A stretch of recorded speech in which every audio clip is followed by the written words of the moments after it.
Rich bully silenced a quiet girl in the bathroom. She unleashed a secret that shook the entire school. "Why don't you look scared, new girl?"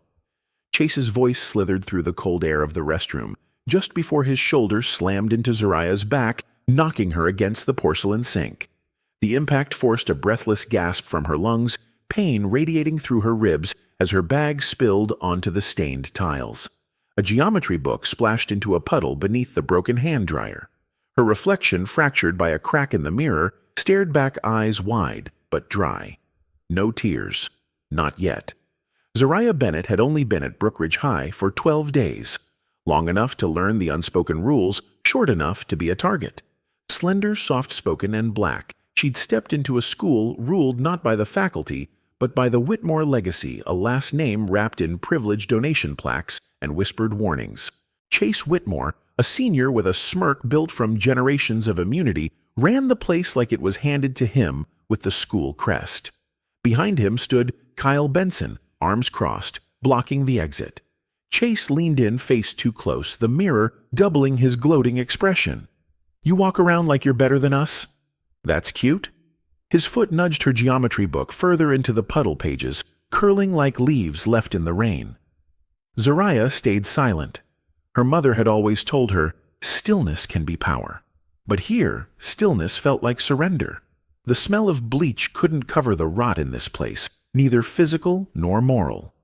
Chase waited for a reaction, eyes narrowing. When she didn't give him one, he sneered. "Thought so."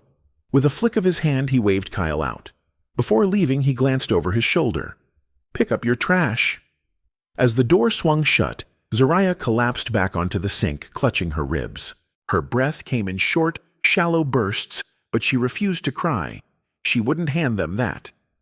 The restroom was silent again, just the dripping faucet and her heartbeat pounding against bruised bone. She knelt slowly, gathering her books, her hands trembling, not from fear, but from fury, barely restrained. Just a week ago, she'd been invisible. Now her very presence seemed to challenge something they couldn't name, but needed to crush.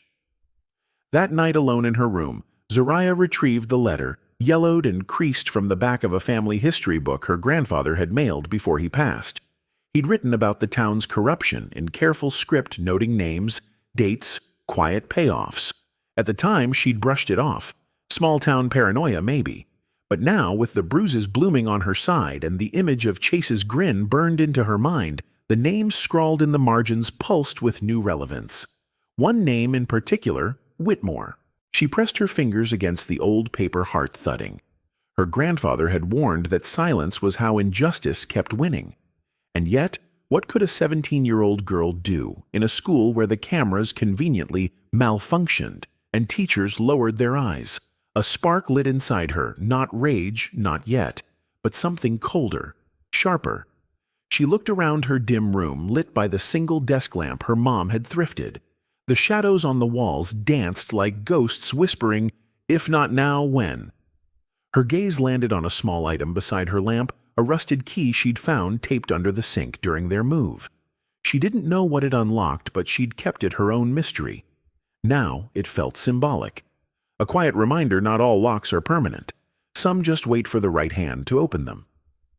The next morning she walked through Brookridge's gates with a limp and a fire she wasn't sure how to contain. Her eyes scanned for Chase, her muscles instinctively bracing. But today, he wasn't lurking. Just the usual tide of students' earbuds in eyes elsewhere. Still, the weight of fear hadn't lifted. Not really.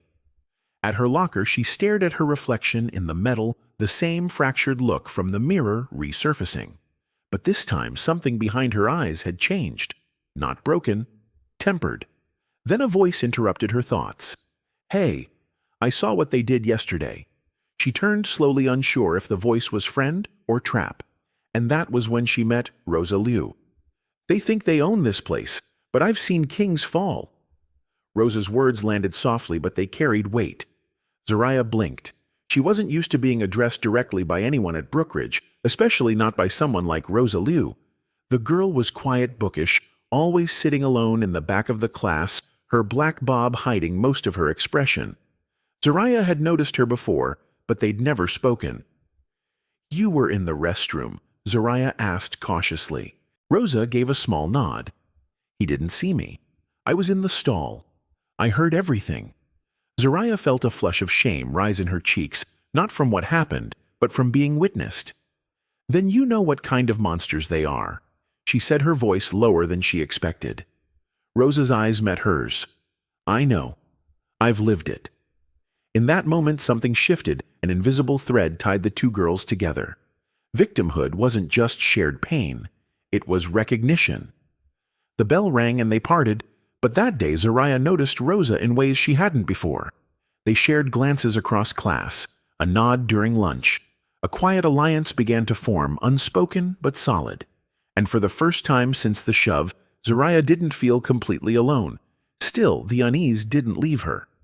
Later that afternoon, as she exited the cafeteria, Russell appeared again, this time smiling like he'd never pulled her back in line the day before.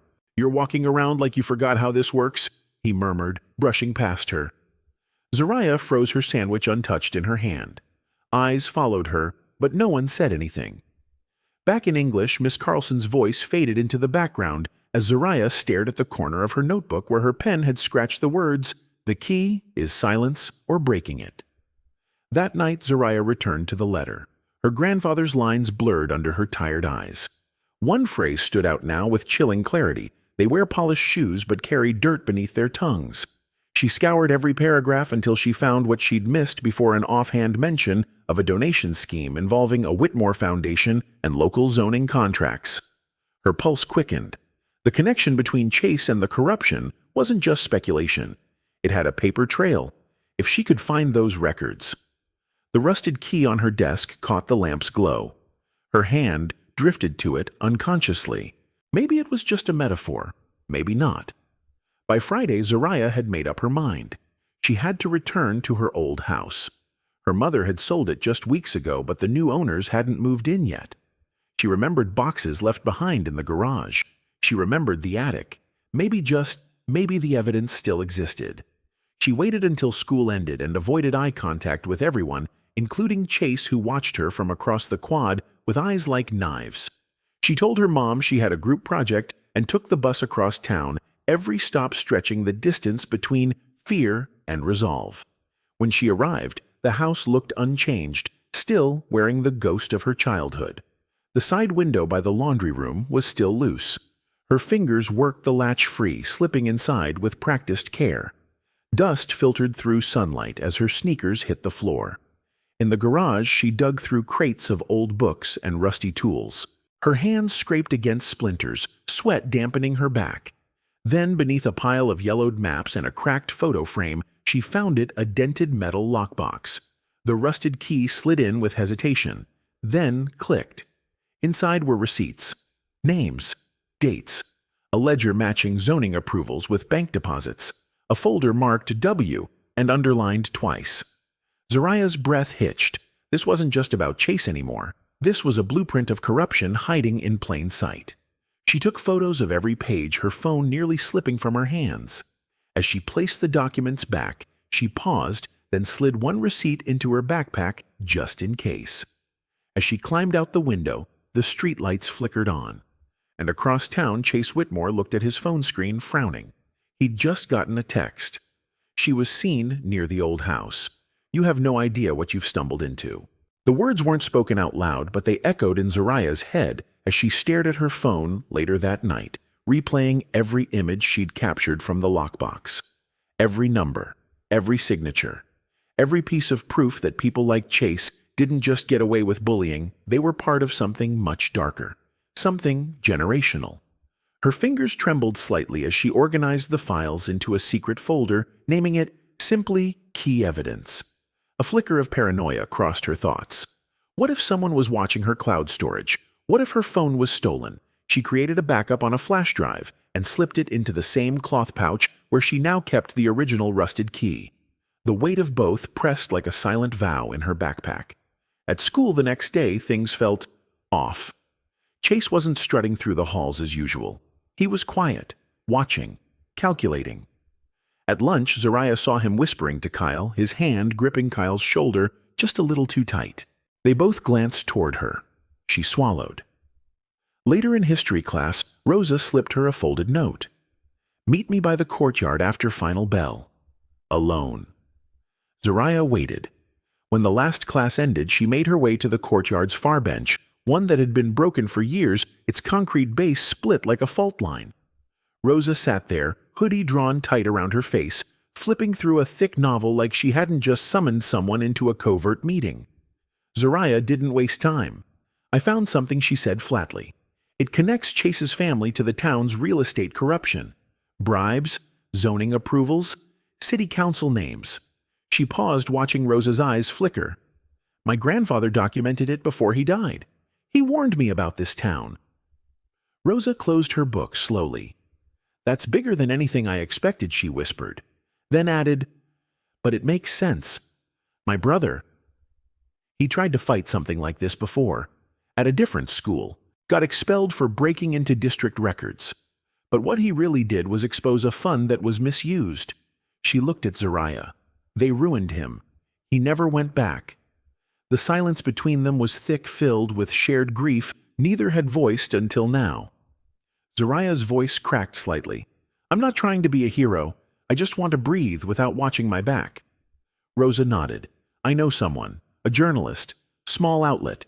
Doesn't answer to the town's money, but we'd need to be careful. Anonymous drop, and timing matters. Zariah hesitated, then reached into her backpack, pulling out the flash drive. This is everything. Rosa took it gently, her fingers brushing Zariah's just briefly. We'll make sure it sees light.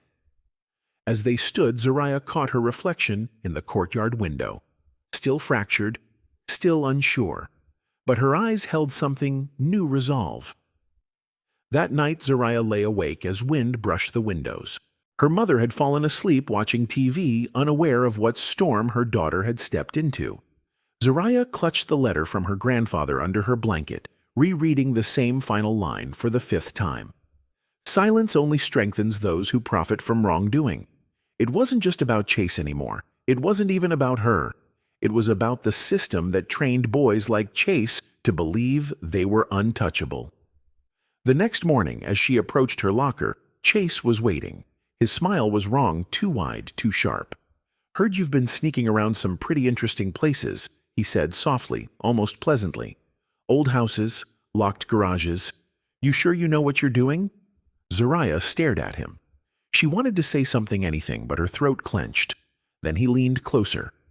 Just remember, some doors stay closed for a reason. She didn't reply, because the door he was afraid of had already been opened.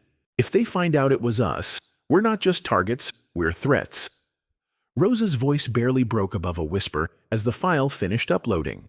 They were in the corner of the school's library using one of the back computers where the security software was too outdated to flag a public data drop. Zariah sat beside her, heart pounding like a drum in her chest. The flash drive was plugged in, a shared folder open, and within seconds, years of hidden corruption now rested in the inbox of a journalist Rosa trusted, someone she called simply M. Zariah stared at the screen, the mouse hovering over Send. She could still back out, still pretend none of it mattered. But then her mind flashed back to that bathroom mirror, how her ribs had ached from the blow, how Chase's voice had curled like venom in her ear. She'd promised herself that day she wouldn't let fear win. Her finger clicked the mouse. File sent. The room suddenly felt heavier. They left the library quietly, parting ways just before the end of day bell. Zariah clutched her backpack close to her side, almost like it was armor. That night she slept lightly, her phone beside her pillow screen, dimmed but not off. At 2:13 a.m., it buzzed. Unknown number, one line, got it. Verifying, will publish if confirmed. Stay safe. The next morning felt like waiting for a storm you can't see but you can feel. Zariah walked the halls with attention behind her eyes, every shadow an echo of danger. She stayed close to Rosa, who had gone almost completely silent, her face set like stone. Third period passed, then lunch. Then, without warning, the halls rippled. Phones buzzed, heads turned. Whispers surged like a tide. Zariah's stomach flipped as she saw the headline on someone's screen. Exclusive secret deals. Hidden money, real estate corruption in Brookridge District. Names withheld pending investigation. No names, but the details were unmistakable. The Whitmore Foundation, backdoor zoning approvals, checks to district officials. The library file had detonated, and somewhere across the cafeteria Chase stood, frozen mid-stride, his phone in hand. His jaw clenched, his gaze locked on Zariah. She didn't look away. The rest of the day passed in a blur of stares and murmurs. Teachers looked distracted. The principal was summoned to the district office mid-afternoon. A few students even muttered, "Isn't that Chase's dad?" as the pieces began falling into place. But the peace was short-lived. After school, as Zariah packed up her bag in an empty hallway, footsteps pounded behind her. A hand yanked her back. Chase. His face was twisted not with rage, but desperation. "What did you do?" he hissed. "What the hell did you give them?" Zariah tried to back away, but Kyle appeared behind her, blocking the exit. "I didn't say your name," she said quietly, trying to keep her breath even. "But maybe you should be worried anyway." Chase grabbed her arm, not tight, but enough to make a point. "You don't understand. This isn't just about me. My father. If this spreads, you mean if the truth spreads?" Zariah snapped, her voice cutting through the air like glass. "Maybe it should." Kyle stepped forward, looking uneasy. "Chase, maybe we should shut up." Chase barked, not taking his eyes off Zariah. "You think you're righteous? You think this won't blow back on you?" Zariah's eyes narrowed. "Maybe it will, but I won't spend another day swallowing my voice just because your last name bought silence." Footsteps echoed again, this time, not theirs. A teacher's voice called from around the corner. Chase let go, muttering a curse. They scattered. Zariah leaned against the locker chest, heaving. Her phone buzzed again, this time a message from Rosa. "They know. Be careful. But also, M says more is coming." Zariah stared at the screen. More is coming. "They're going to make you disappear, Zariah, just like they did to my brother." Rosa's voice shook as she slid into the empty booth across from her at a corner diner after school. It was the only place they could talk without eyes and ears on every wall. Zariah had barely touched her fries. The article was out. Chase was unraveling. But Rosa's warning clung to her ribs like a cold iron band. She leaned forward. "He confronted me today. Said I have no idea what I've started." Her eyes locked on Rosa's. "But I think we do." Rosa nodded grimly. She reached into her jacket and pulled out her phone. A second headline had dropped this time with vague references to a minor whistleblower within the school.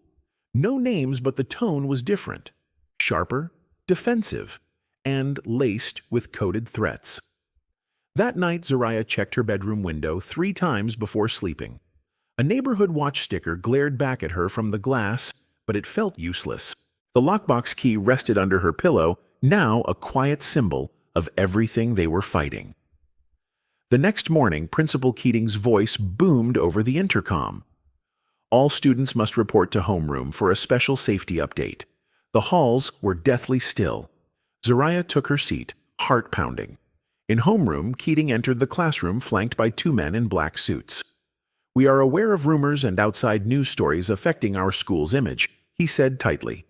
"Let me be clear. Unauthorized sharing of internal documents or defamatory statements about staff, students, or families will be treated as a disciplinary violation and may involve legal action."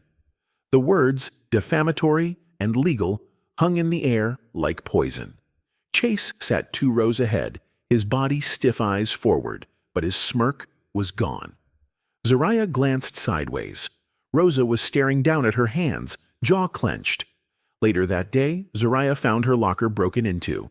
Her backup flash drive was gone. No one saw anything. No cameras covered that hallway.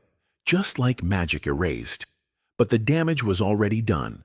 The files had gone public. That part couldn't be reversed. So why did she feel like she was losing? Because fear, it didn't care about facts. It only needed a shadow to spread. By Friday, she could barely keep up with the rumors. Some said she was getting expelled. Others whispered that her mom had been fired from her nursing job, though it wasn't true yet. Chase wasn't trying to silence the truth anymore. He was trying to erase her credibility. That afternoon, Isaac found her behind the gym. "My dad says people at his firm are talking," he said, voice low. "He thinks a few officials in the article are trying to find out who the whistleblower is." to crush the source. Zariah folded her arms over her stomach. So what do I do? Lay low, say nothing, and hope it all fades. Isaac looked at her. Or you make your voice louder than ever. Zariah stared at him, heart pounding. The next day she did something reckless, something powerful. She recorded a video face half-shadowed voice, steady stating what she'd found, what it meant, and how young people shouldn't have to fear the truth. She didn't say names, but she said enough. Rosa helped her post it anonymously on multiple platforms. Within hours it had over 10,000 views. But the price came quick. That night a brick shattered the window of Zariah's living room. No note, no message, just fear. Zariah stood barefoot on broken glass, clutching the phone to her chest. Then her mom's arms wrapped around her tight, fierce, trembling. For the first time, Zariah told her everything. The next morning, her mother drove her to school, not as a shield, but as a statement. They walked in, side by side. Eyes followed them. But so did whispers of something new, respect. And at her locker, a folded paper waited. No name, just a single sentence, "You're not alone anymore." He's gone. Isaac's voice cracked as he handed Zariah his phone. The screen glowed with breaking news. Real estate mogul Leonard Whitmore indicted in corruption probe. Federal charges pending. Chase's father, the untouchable kingpin behind a wall of donations, golf tournaments, and whispered deals. Finally named. Finally visible. Zariah stared at the headline, heart hammering. She was still clutching her backpack, still standing in the hallway where, only weeks ago, Chase had slammed her into the lockers, confident no one would ever touch him. But this was a tectonic shift. Classes were called off by noon. A mandatory assembly was scheduled in the auditorium. The mood was strange, muted awe, confusion. A brittle hush broken only by rapid taps on phones. Whispers followed her now, not with malice, but curiosity, even respect. People began putting the puzzle together, though her name still hadn't been publicly revealed. In the auditorium, Principal Keating took the stage, flanked by 2 school board members and a legal advisor. Today marks a turning point, he began.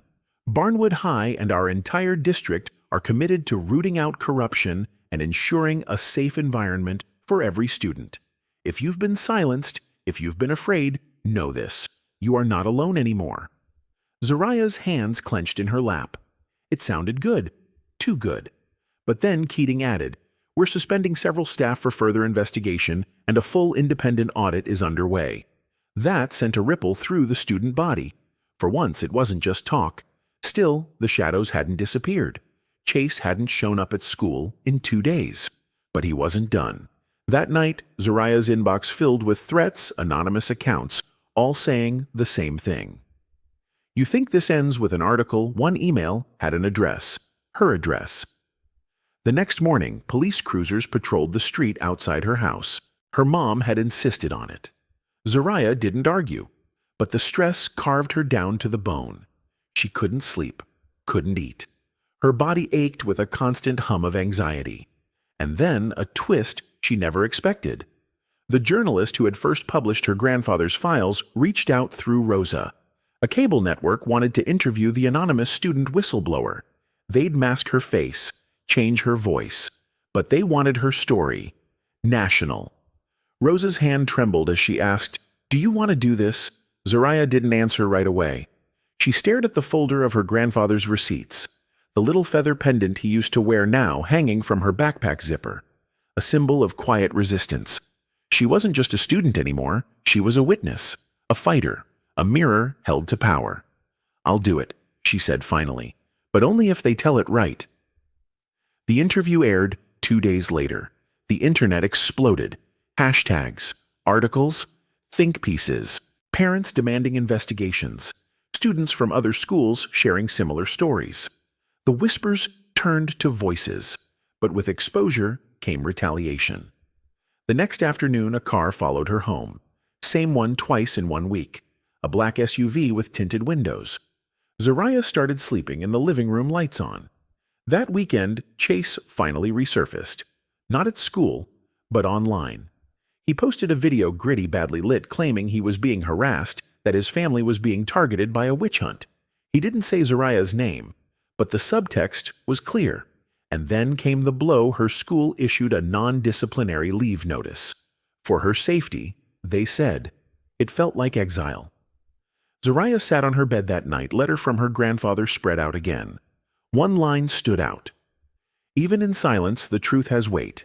But when spoken, God, it shatters glass. She didn't feel like a hero. She felt broken, exhausted. But as she closed the letter and looked out the window at the streetlights, something inside her solidified. If Chase wanted the world to forget what she exposed, she'd just have to remind them louder. They pushed me out, but I'm not leaving quietly. Zariah spoke directly to the camera, voice calm but unwavering. Her living room was dimly lit, the feather charm from her grandfather's necklace swaying gently against the lamp. The screen behind her blurred her features, but her words were unmistakable, measured, bold, full of truth. She had been officially removed from school for her safety, yet every part of her knew it was retaliation masked as protection. Chase's video had framed him as the victim, twisting the narrative. And now the silence of the institution screamed complicity. But silence was a language Zariah no longer spoke. So she did what scared people the most. She told the story. Not just hers, but others. Over the next week, Rosa helped her collect anonymous testimonies from students at Barnwood and nearby schools.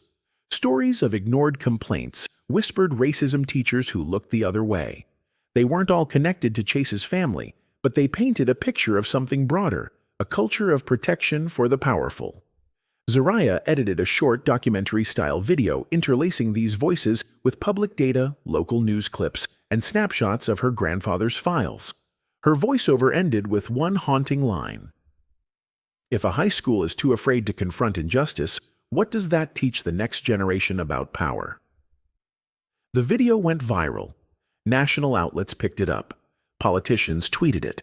Former teachers from Barnwood reached out, some apologizing, others offering support. Students began wearing safety pins on their backpacks, a quiet signal of solidarity. Meanwhile, Zariah received another anonymous message. A video file. In it, a school board meeting showed Chase's father laughing with two board members. The video was old, but damning. Rosa traced it back to a former custodian who'd once tried to leak it, but no one had listened. Now it was evidence. Zariah forwarded it to the same journalist who'd trusted her first. Within 48 hours, the school board chair announced an internal review and two members resigned. For the first time, those in power weren't just reacting. They were retreating.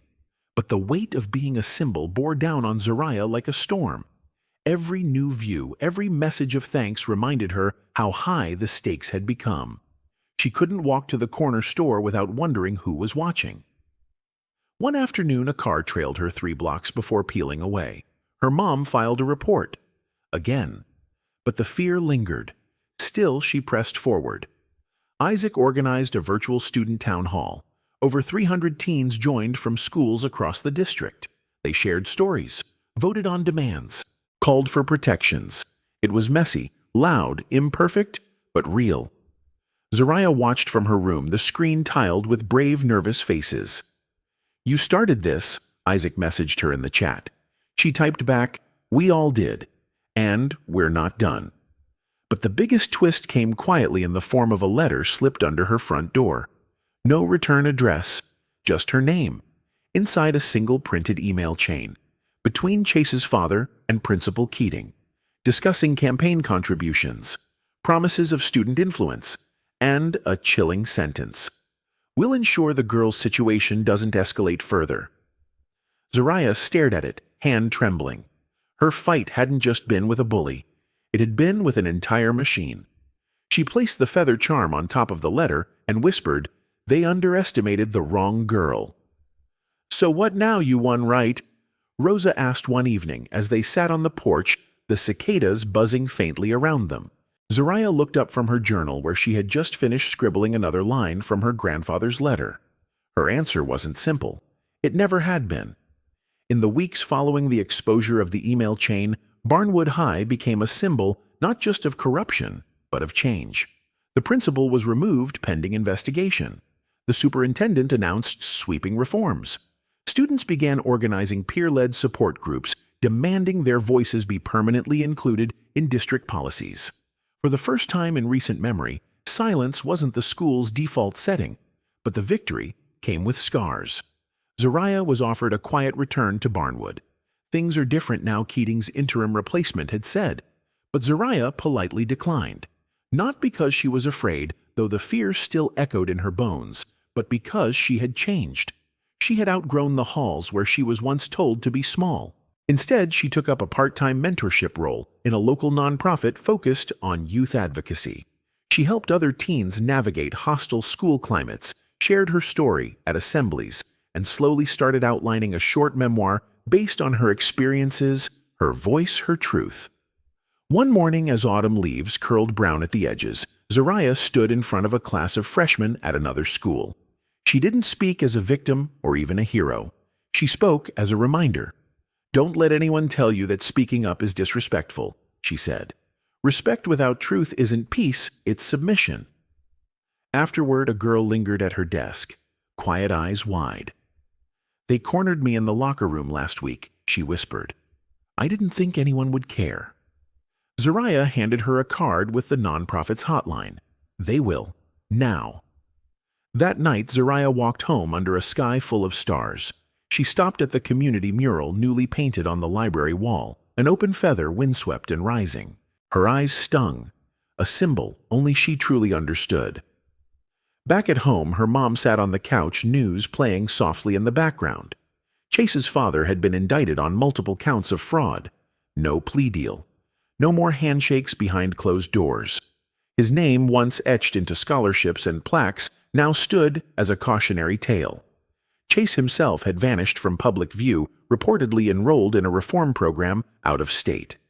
Zariah didn't feel triumphant. She felt steady, clear. She placed the original copy of her grandfather's letter into a new frame, hanging it beside her desk.